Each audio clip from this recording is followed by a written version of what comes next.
Dari Utsman ibn Affan berkata, aku mendengar Nabi SAW bersabda, sesiapa yang membaca Bismillahilladzi la yadurru ma'asmihi syai'un fil ardi wala fis sama' wa huwas sami'ul alim, yang bermaksud dengan nama Allah yang dengan namanya tidak ada sesuatu pun yang dapat memberikan kemudaratan di bumi maupun di langit. Dialah yang maha mendengar lagi maha mengetahui. Sebanyak 3 kali, maka dia tidak akan ditimpa bala yang datang secara tiba-tiba sehingga subuh. Dan barang siapa yang membacanya ketika subuh sebanyak 3 kali, maka dia tidak akan ditimpa bala secara tiba-tiba sehingga petang, iaitu malam. Hadis rawahu Abu Dawud menurut Syekh Syu'ib Al-Arnud. Hadis ini adalah hasan. Assalamualaikum warahmatullahi wabarakatuh. Salam sejahtera, selamat pagi, masih lagi pagi. Kita bersiaran di Tuition Online Polis Mengaji pada hari ini. Dan Alhamdulillah, ini adalah slot terakhir saya untuk Fizik SPM bagi dekatan 4. Sebelum saya akan memasuki sekolah semula pada 24 Jun insyaAllah. So saya, Cikgu Nadia akan membentangkan tajuk gelombang bagi Fizik dekatan 4 KSSM hari ini. Tajuk 5, gelombang, 5.1 asas gelombang. Okay, untuk tajuk gelombang ni, apa yang kita akan lihat hari ini adalah tak banyak. Saya hanya lihat, saya akan ajar lebih asas gelombang. Okay, iaitu yang pertama adalah mengenai jenis-jenis gelombang. Kemudian kita akan lihat ciri-ciri gelombang. Diikuti dengan istilah.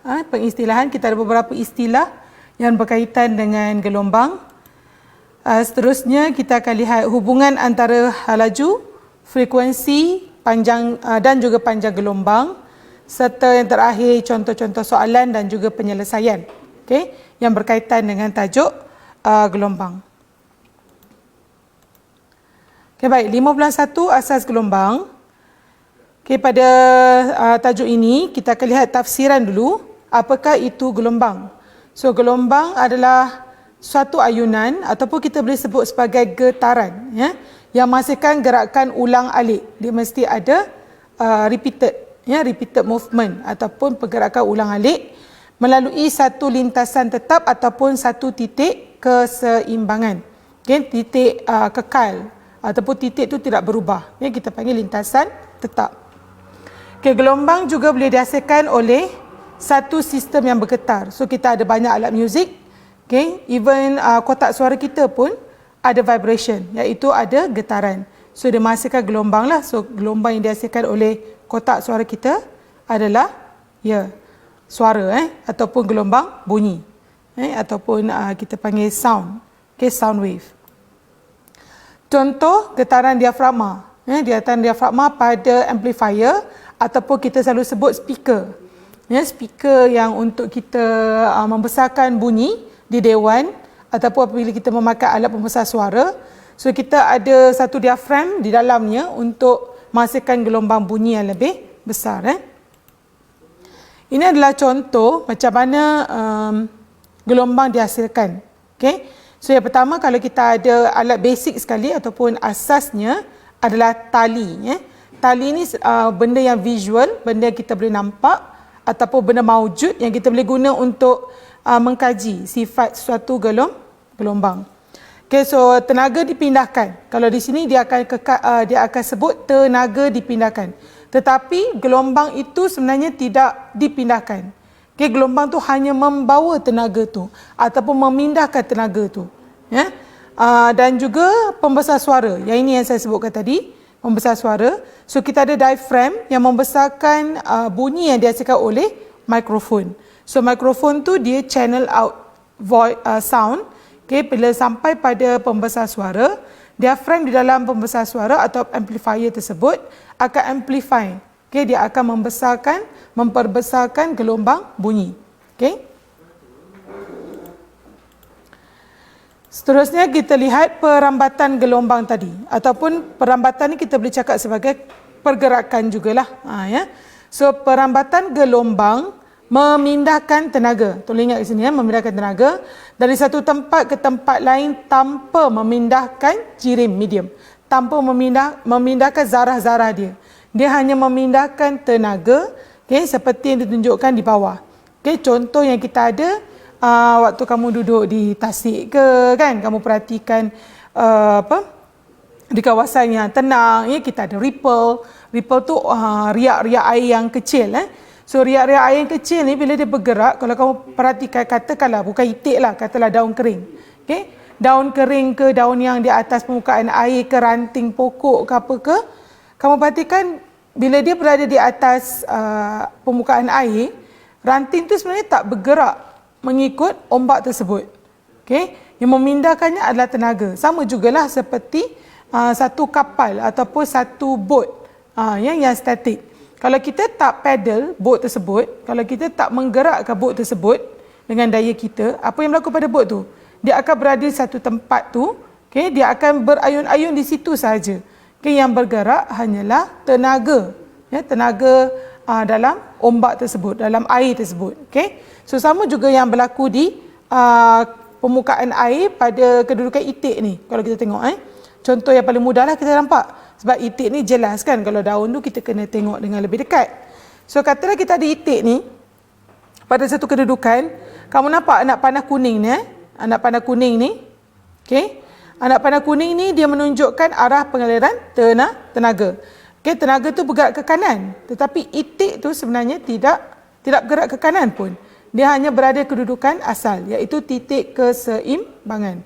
Bermaksud di sini, dia tidak memindahkan, gelombang ni tak memindahkan posisi atau kedudukan itik, tetapi dia hanya memindahkan tenaga dalam air tersebut. So kedudukan itik tidak berubah. Tetapi apa yang berubah? Tenaga. Tenaga tu diubahkan tempatnya ataupun dipindahkan melalui medium. Melalui medium tersebut, iaitu air lah. Okey, so kita lihat jenis-jenis gelombang hari ini. So lepas kita dah tahu apa tu gelombang, apa tu takrifan gelombang, dia adalah ayunan atau getaran dihasilkan oleh benda yang bergetar. So kita lihat jenis-jenis gelombang. Jenis-jenis gelombang dikelaskan kepada dua kumpulan, iaitu berdasarkan aspek perambatan. Berdasarkan aspek perambatan gelombang. So kita ada dua, iaitu gelombang progresif dan juga gelombang pegun. Gelombang progresif dan juga gelombang pegun. So kita sebut kat sini adalah profil ataupun profil dia. Profil ni adalah maksudnya maklumat, ciri-ciri dia. Profil dia adalah yang ini. Untuk progressive waves ataupun gelombang progresif, dia adalah profil gelombang yang bergerak. Kita nampak dia bergerak.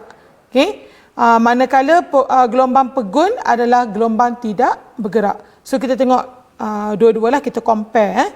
So kalau kamu nampak di situ, note dengan anti-note wujud pada gelombang pegun. So bila kita ada note dengan anti-note, positif dengan negatif, dia akan jadi kosong.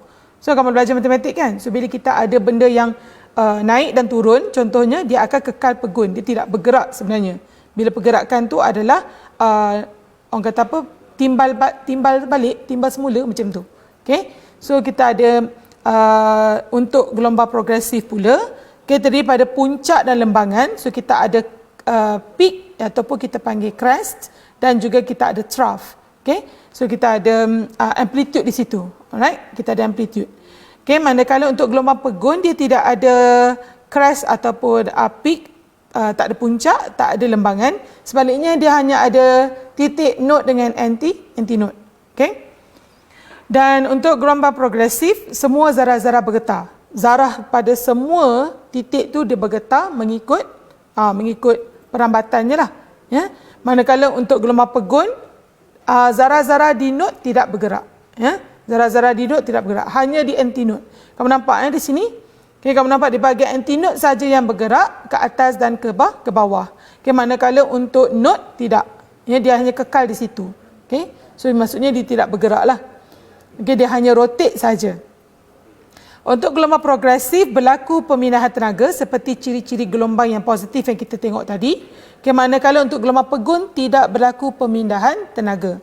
So ini adalah tajuk yang Form 4 tahun ni belajar. Dia lebih terperinci lagi tentang gelombang. Okay. So ini lebih kepada gelombang yang secara umumnya iaitu gelombang air bagi progresif. Dan bagi gelombang pegun pula adalah gelombang pada tali gitar. Nampak Tali gitar, tabla, violin dan sebagainya. Ini kerana dia tidak bergerak, dia cuma hanya vibrate pada kedudukan dia sendiri. Dan dia menghasilkan satu dengungan. Dengung macam macam tu Ataupun kalau kita tarik jenis tali dia yang lebih nipis, dia akan bunyi lebih nyaring. So itu adalah konsep bagaimana menghasilkan bunyi yang berbeza. Pitch, note dia dan sebagainya. Okey, baik. Gelombang juga boleh dikelaskan selain pada progresif dengan pegun tadi. Kita boleh kelaskan juga dalam sebagai gelombang mekanik dan juga gelombang elektromagnet. Selain daripada dua pengkelasan yang kita buat tadi. Okey, so apa beza gelombang mekanik dengan gelombang elektromagnet? So untuk gelombang mekanik, dia memerlukan medium. Medium ni adalah seperti zarah udara, air, di mana dia memindahkan tenaga melalui medium ini. Manakala untuk gelombang elektromagnet dia tidak memerlukan medium. So bermaksud apa? Gelombang ini boleh bergerak atau terhasil dalam keadaan vakum ataupun English sebut vacuum. Vacuum di sini means tak ada zarah udara, kosong. Langsung tidak ada apa-apa orang kata zarah yang wujud. Yang kita tak perlukan zarah. So maksudnya dalam bentuk orang kata vacuum pun dia boleh menghasilkan gelombang ataupun dia terbentuk gelombang dalam vacuum. Yang kedua, gelombang mekanik daripada getaran zarah-zarah, manakala untuk elektromagnet ayunan. So dia ada dua jenis lah. Satu getaran, satu ayunan. So ayunan tadi tu maksudnya dia macam rotate ataupun dia bergerak, dia bergetar sahaja. Bukan, dia berayun saja. Tali itulah, tali tu. Manakala getaran ni dia bergetar pada seluruh arah, pada seluruh banyak arah ataupun pada sesuatu arah yang tertentu. Okey. So contoh gelombang mekanik adalah gelombang air, gelombang bunyi dan juga gelombang seismik. Okey. So dan yang untuk elektromagnet adalah gelombang radio, okey, gelombang cahaya iaitu light wave dan juga gelombang microwave. Okey, baik. Gelombang melintang. Yang ini yang biasa kita dengar. Gelombang melintang dan gelombang membujur. So, untuk gelombang melintang, in English kita sebut transverse wave. Okey, untuk Form 5 pun dah belajar. So, untuk Form 5 kamu tak belajar tentang mekanik atau elektromagnet ataupun progresif dengan pegun. Tadi tu tidak. Okey, tapi itu adalah penjelasan ataupun perincian mengenai gelombang-gelombang yang wujud. Itu sepatutnya yang kita kena tahu dulu. Sebelum kita jump into transverse and also longitudinal wave. So untuk gelombang melintang dan juga gelombang membujur,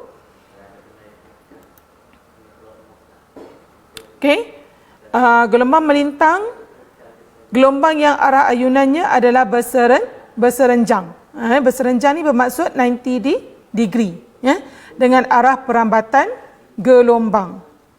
Alright. So untuk yang ini bermaksud dia orang kata apa? Dia ada arah ke atas dan ke bawah. Jadi kalau kita ada paksi paksi X dan Y tu, paksi X dan Y, X tu yang mendatar horizontal, yang Y adalah paksi mencangcang yang sebut ataupun yang tegak tu lah, vertical.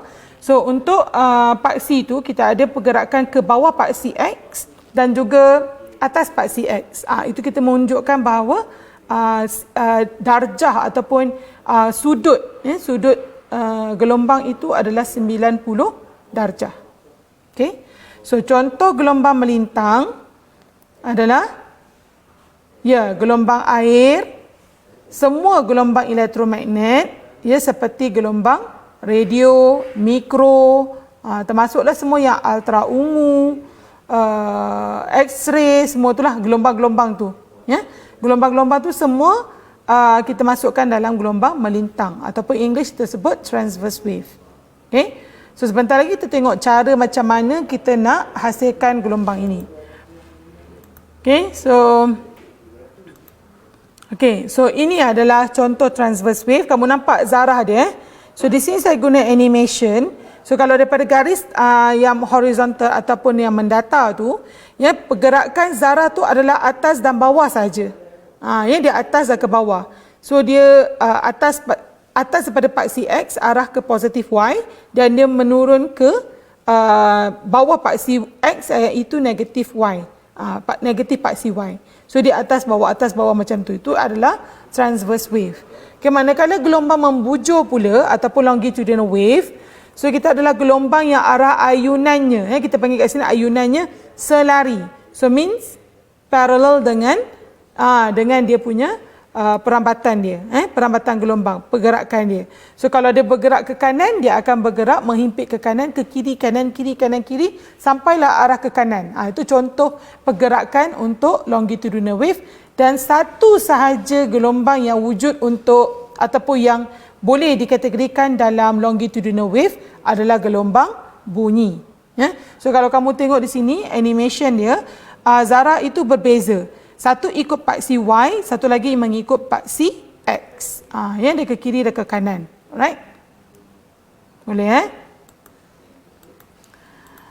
Okey, di makmal sekolah, walaupun kita tak boleh masuk sekolah, sekarang form 4 masih lagi belum dipanggil untuk masuk ke sekolah, tetapi apabila kamu berada di sekolah nantilah, kita akan buat demonstrasi kedua-dua jenis gelombang ini, iaitu transverse wave, gelombang melintang dan juga gelombang membujur longitudinal wave dengan menggunakan spring slinky ataupun in English disebut slinky spring. Dulu waktu saya agak muda lah kan, sekarang pun muda, tapi waktu agak muda dulu tu memang saya ada satu spring ni memang tengah viral lah kan, macam sekarang ni budak-budak main Beyblade dan sebagainya.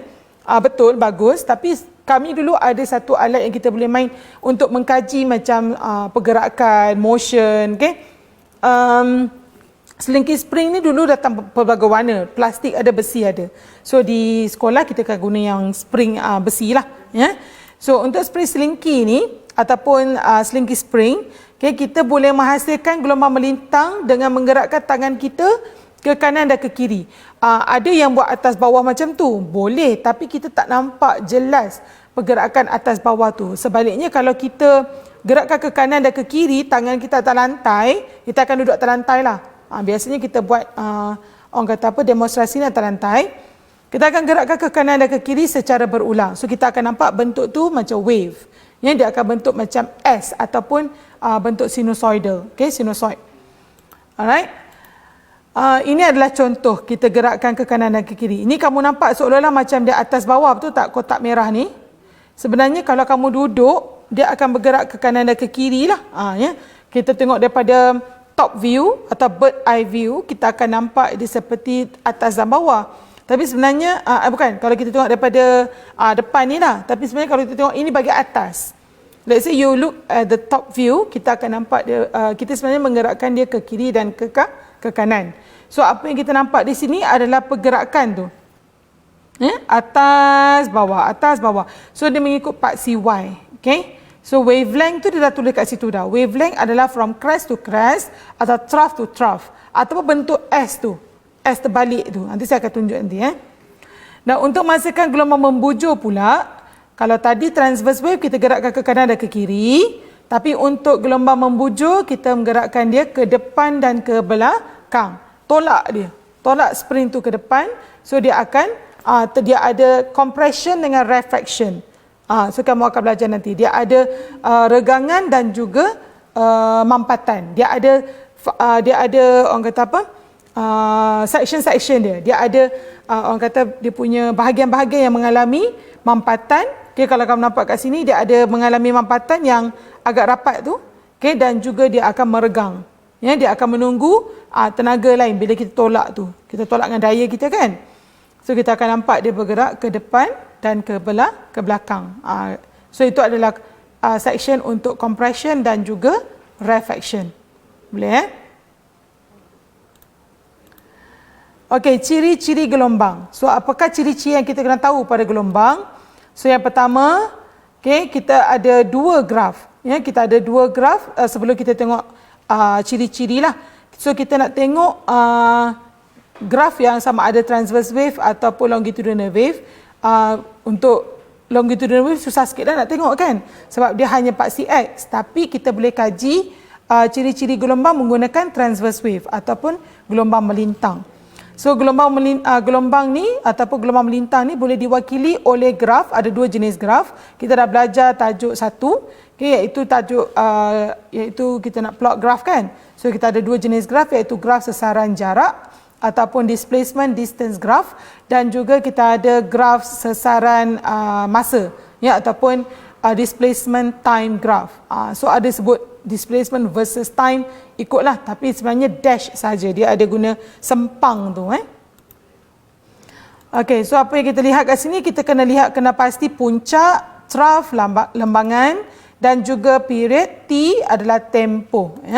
So di sini adalah saya sediakan dua jenis graf. So sebelah kiri saya ada displacement distance graph, iaitu graf sesaran jarak. Dan sebelah kanan saya ada displacement time graph ataupun kita sebut sebagai graf sesaran masa. So daripada graf sesaran jarak, kita akan dapat amplitude. Kita akan dapat amplitude. Sama juga dengan graf sesaran masa. Kita boleh dapat amplitude. Tetapi untuk sesaran jarak, kita dapat jarak ataupun panjang gelombang. Tapi untuk sesaran masa kita akan dapat tempoh. Itu beza dia untuk paksi X lah. Paksi X untuk graf sesaran jarak kita akan dapat panjang dalam cm ataupun meter, bergantung kepada unit yang digunakan. Bagi graf sesaran masa pula kita akan gunakan masa pada paksi X tu untuk dapatkan tempoh. So itu apa yang kita boleh dapat daripada dua graf ini.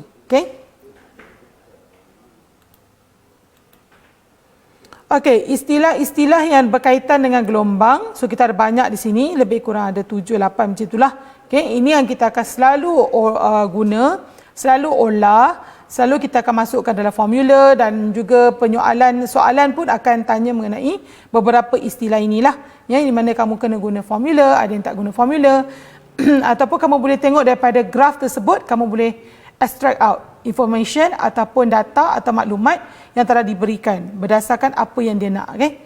So kita ada puncak ataupun crest tadi adalah titik paling tinggi. Titik paling tinggi, manakala lembangan adalah titik yang paling rendah. So kontra kepada puncak lah. So untuk amplitude ataupun kita panggil amplitude dalam bahasa Melayu, sesaran maksimum yang mana kita naikkan tadi tu, tak kisah sama ada dia adalah crest ataupun trough, sama ada dia puncak ataupun lembangan. So kedua-duanya mempunyai amplitude. So iaitu sesaran maksimum suatu jasad dari kedudukan keseimbangan ataupun lintasan, tadi kita panggil lintasan tetap tadi tu, dan amplitude diukur dalam meter. So in case katalah soalan dia bagi dalam cm, so you have to convert into meter, kena tukar pada meter. Kemudian tempoh T, T besar. So tempoh bukan masa, tempoh bukan masa time taken yang untuk second tu, no. Dia ada formula dia, di mana masa yang diambil oleh satu jasad untuk membuat satu ayunan atau getaran lengkap. So untuk formula tempoh, kita ada masa yang diambil dibahagikan dengan bilangan ayunan. So dalam makmal selalunya kita akan buat 10 kali ayunan lengkap. Selalunya kita akan ambil 10 lah. Kita akan bagi 10. So masa yang diambil tu, katalah kamu buat ayunan tu, selingkir spring tu, kamu dapat lebih kurang dalam 25 saat.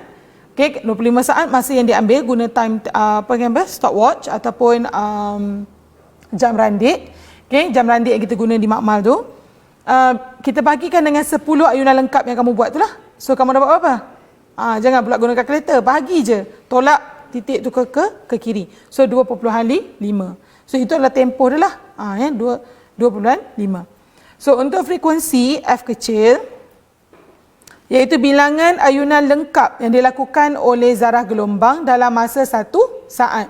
So you divide by ambil tempoh tadi tu, you bahagi dengan masa yang diambil. So dalam satu saat, dan frekuensi diukur dalam unit hertz. Ya, hertz ataupun short form dia Hz. H besar, Z kecil. Okay. So frekuensi adalah bilangan ayunan lengkap. Tadi 10, katalah kamu buat 10 tadi, bagi masa yang diambil, ya, tempoh ataupun satu peti lah, ya, untuk konsep frekuensi ni. Ataupun satu peti tadi, kamu dapat kan satu peti tadi.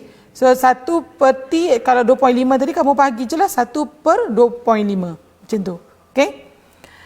So laju gelombang V, okay, iaitu hal laju ataupun laju, samalah V. So jarak yang dilalui oleh gelombang dalam satu saat. So kita bahagikan dengan meter per second. Unit dia meter per second kan. So ini dalam tajuk 2 kita dah belajar. Panjang gelombang adalah dalam lambda. Okay, lambda tu adalah simbol bukan unit.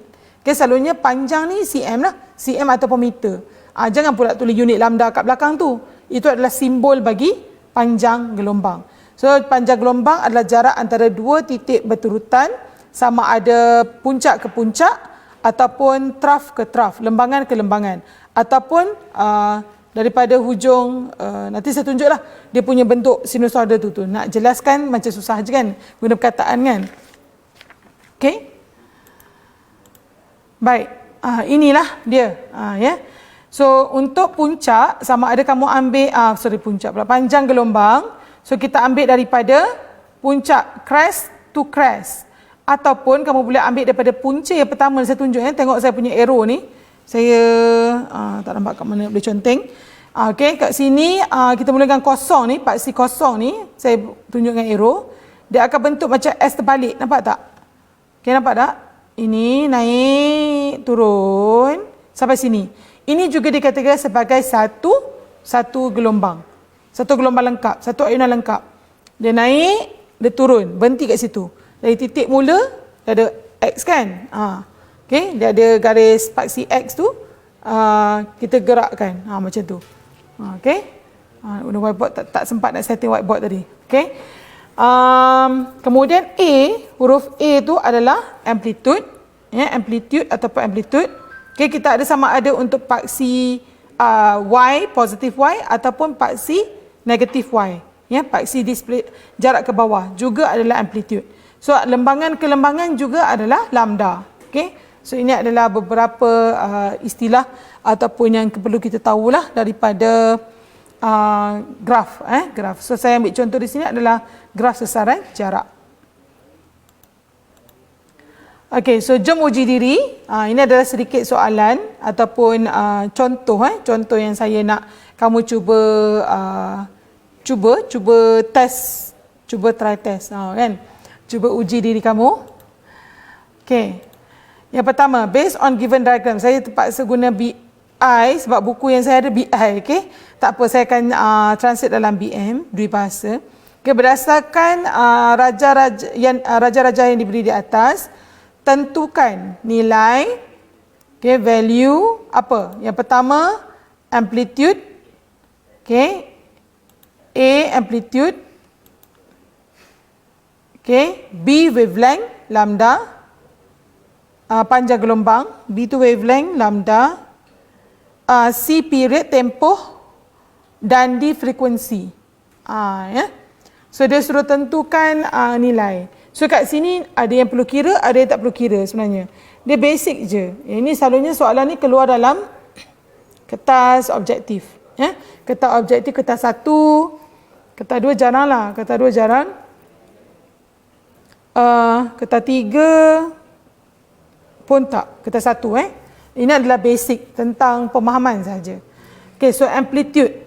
So kedua-dua graf kalau kamu tengok, okay, untuk amplitude dia katakan 5 cm. So kamu tengok dulu unit pada setiap paksi. Ya? Unit yang diberikan pada setiap paksi, katalah untuk displacement di sini dia guna cm. Okay, untuk jarak juga cm. Bagi displacement time graph, masa pula dalam saat, displacement juga, sesaran juga cm. So kata kalau dia guna cm, kamu tak perlu tukarlah kepada meter. Ya. Tapi kalau nak tukar pun tak ada masalah, boleh saja sebab memang SI unit adalah dalam meter. So di sini kamu tengok saja, okay, 5 cm tu kat mana, so tinggi yang ini. Kamu nampak Ini 5 dan ini juga turun ke bawah 5. So dia adalah 5 cm. Sesaran tertinggi, maksimum, tertinggi pula. Sesaran maksimum, okay, bagi suatu gelombang. So dia puncak dia lah ataupun lembangan dia, okay. Yang kedua kita ada wavelength. So wavelength kat mana? Ini yang saya tunjukkan ni. Wavelength ni kalau kamu nampak kat sini macam sikit je lah kan. Kamu kira macam, cikgu, ada 3 je lah. Kan? Sebenarnya tidak. Ya? Kamu tengok kat sini, wavelength, dia boleh ambil daripada permulaan ni, ya, dia akan, macam saya buat tadi, dia akan sampai ke 3. Nampak tak titik 3 ni? Kamu jangan ambil pula macam, susahlah cikgu, macam mana nak ambil wavelength dia, crest ke crest, trough to trough saja. Tidak. Kamu tengok kat sini 3. Dia ada tulis 3 kan? So kalau wavelength, kamu tengok pada graf, ya, sesaran jarak. Graf sesaran jarak. Jangan tengok graf sesaran masa. Sebab macam saya cakap tadi, untuk graf sesaran jarak, dia berikan kamu maklumat mengenai panjang gelombang, wavelength. Manakala untuk graf sesaran masa, dia memberikan maklumat kepada kamu mengenai tempoh ayunan bagi suatu gelombang ataupun satu ayunan lengkap. Okay, jadi di sini 3 lah. So jawapannya 3 cm. So untuk tempoh pula atau period, so macam mana kamu tengok? Jangan tengok sebelah kiri. Tengok graf sebelah kanan, iaitu graf sesaran masa. Bagi graf sesaran masa, jangan tengok step 1 ni. Tengok yang hujung sekali maksimum tu. Ataupun masa yang diambil, yang akhir sekali bagi ayunan lengkap tu. Ada berapa banyak ayunan tu nanti kita kira. Tapi kamu tengok dia punya yang belakang ni 0.4 ni kan. So 0.4 kamu bahagikan dengan 4. Apa tu 4? 4 lambda. Macam mana 4 lambda? Saya dah asingkan dah. Nampak tak? 1 lambda, 2 lambda, 3 lambda, 4 lambda. Baru betul. Yang bukannya kamu bagi 3. Ada yang kalau kamu kat sini kamu akan bahagi 2 je ke? Tidak, ada yang 3 kan. So sebenarnya setiap gelombang tu kalau kamu tengok ni bentuk ni adalah satu gelombang. Jangan silap faham. Bukannya crest to crest, trough to trough. Daripada titik kosong tu macam saya tunjuk tadi lah. Ni bentuk macam ni. Bentuk ini juga dikatakan sebagai satu lambda. Okey. Jadi kita ada berapa lambda ke sini? Kita ada 4. So 0.4 bahagi 4 kita ada 0.1 saat. Okay. Next, frekuensi. Daripada tempoh, kamu dapat dah masa kan tempoh. So kita dapat frekuensi 1/T. Formula untuk frekuensi tadi 1/tempoh. 1 dibagikan tempoh. Jadi kita bagi je lah. Kita akan dapat 10 per saat. 10 per saat. S kuasa negatif 1 ini menunjukkan iaitu per saat. Ya, per saat. Boleh ya? Okey, so hubungan antara hal laju, panjang gelombang dan frekuensi. Okey, so kita kaitkan V sama dengan hal laju gelombang sama dengan frekuensi darab dengan lambda. Okey, so kita akan dapat satu segitiga. Ya, saya cipta satu segitiga macam hukum elektrik di mana V sama dengan F darab dengan lambda. So untuk dapatkan hal laju kita letakkan F bersebelahan dengan lambda. So bersebelahan ni bermaksud kita darab. Okey, untuk kalau katalah soalan minta kamu cari frekuensi daripada gelombang yang diberi. So macam mana nak buat? F. Apa formula dia? So kamu bulatkan F. Okay, kamu bulatkan F ni, frekuensi. Kamu akan dapat V hal laju bahagi. So garis yang mendatar ni membahagikan hal laju dengan lambda. Sama juga kalau soalan minta kamu cari lambda. Ya, kamu akan bahagikan hal laju bahagikan dengan frekuensi. So selalu gunakan segitiga ni. Saya panggil segitiga ajaib lah. Ya, saya memang panggil kelas pun saya akan gunakan sebarang perkaitan yang mana ada yang memudahkan pelajar untuk ingat. So bila kita ada segitiga ni, kamu tak tahu, kamu tak akan lupa F tu nak kena bahagi ke darab ke, bagi yang lemah nak alih-kalih kalih-alih macam itulah. Ya. Yang agak lemah dari segi yang itu tapi nak cuba ingat, ingat segitiga ni. V, F bawah, lambda di bawah. So kita buat segitiga ni, kita akan yakinlah bahawa operasi yang kita buat tu adalah betul. Okey, contoh soalan. Baik, gelombang dalam raja di atas telah dijanakan pada frekuensi 10 Hz. Berapakah halaju gelombang itu? Okey, daripada formula kita tadi ada V sama dengan F lambda. So berapa? Penyelesaiannya adalah kamu keluarkan frekuensi 10 Hz. Okey, panjang gelombang dia dah bagi dalam gambar raja, iaitu daripada crest to crest kita ada 3 meter. Kalau tak beri tu dia akan bagi ikutlah dia punya senggatan dia kalau tak bagi macam ni. Okey, macam tadi soalan tadi. So kamu hanya masukkan saja 10 darab dengan 3. So kamu ada 30 meter per saat. So di sini sebabkan jarak dah bagi dalam meter, so kamu tak ada masalah dah nak tukar. Tapi kecuali kalau dia minta kamu tukar dalam meter per saat, baru kamu kena tukarlah. Okey? Okey, praktis skill kendiri. Alright, so ini adalah beberapa soalan. Soalan 1, 2, 3 dan 4. Okey. So soalan 1.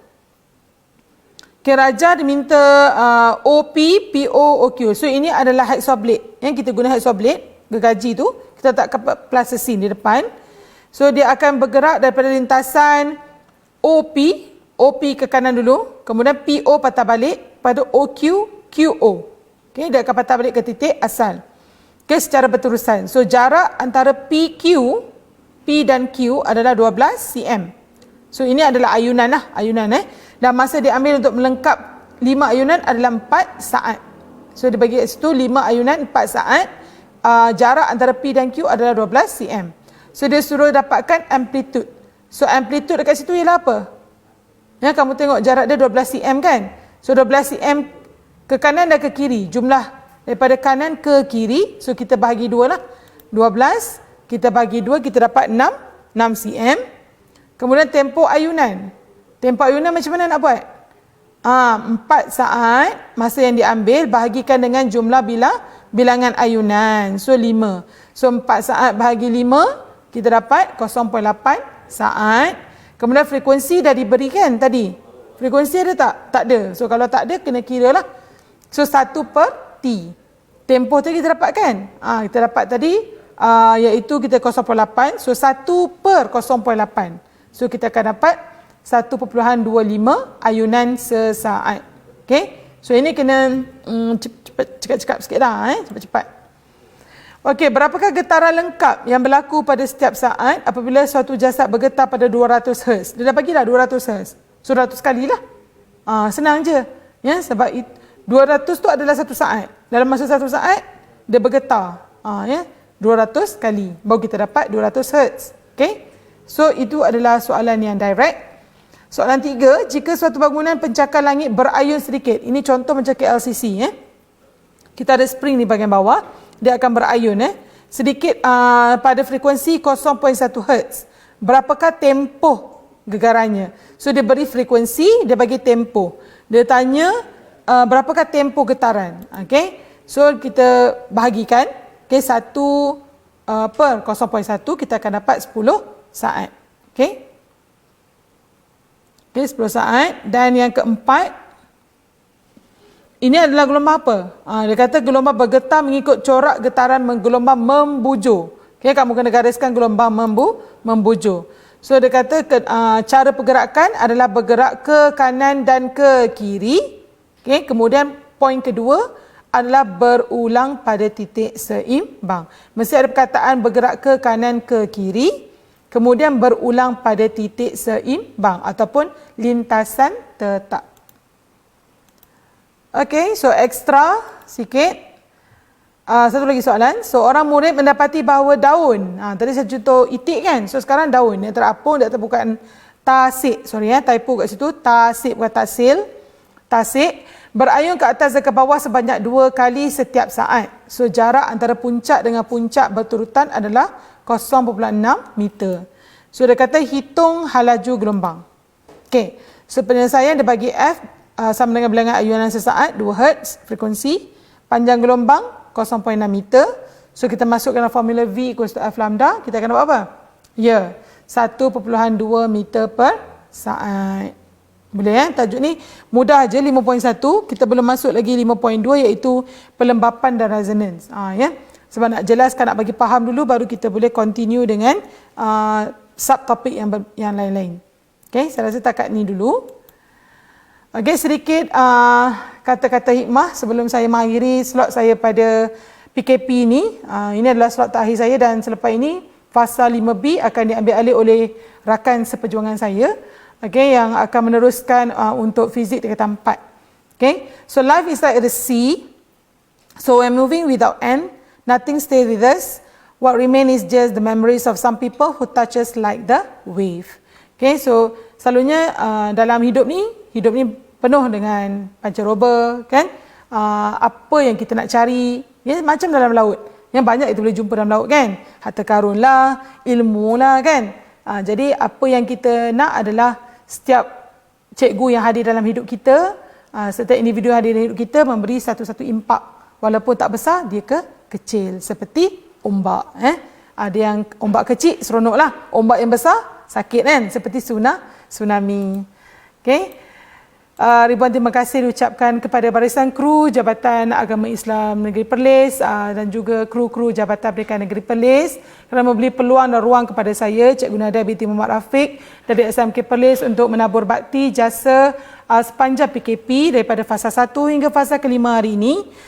Dan semoga apa saja yang saya sampaikan dapat memberi sedikit orang kata apa, maklumat ataupun meningkatkan ilmu kamu walaupun di rumah. Okay, dan teruskan membaca di rumah bagi tingkatan 1, 2, 3 dan 4 dan selamat kembali ke sekolah bagi tingkatan 5 yang akan memasuki sekolah pada 24 Jun minggu hadapan. Okay, buat masa ni kita masih lagi belum selamat. Kita jaga kita, hapus COVID-19. Thank you frontliners dan kami juga akan menjadi next frontliners insya-Allah. Untuk para guru, selamat menabur bakti, meneruskan tugas kita. Semoga Allah saja dapat membalas segala jasa baik semua guru-guru di Malaysia dan di mana juga anda berada. Sekian, wabillahi taufiq wa hidayah. Wassalamualaikum warahmatullahi taala wabarakatuh. Bye bye.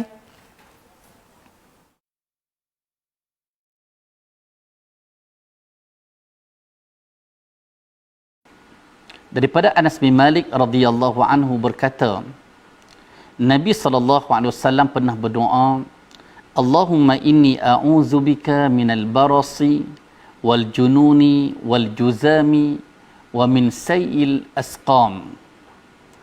Ya Allah, aku berlindung denganmu daripada penyakit sopak, penyakit gila, penyakit kusta dan penyakit-penyakit yang buruk.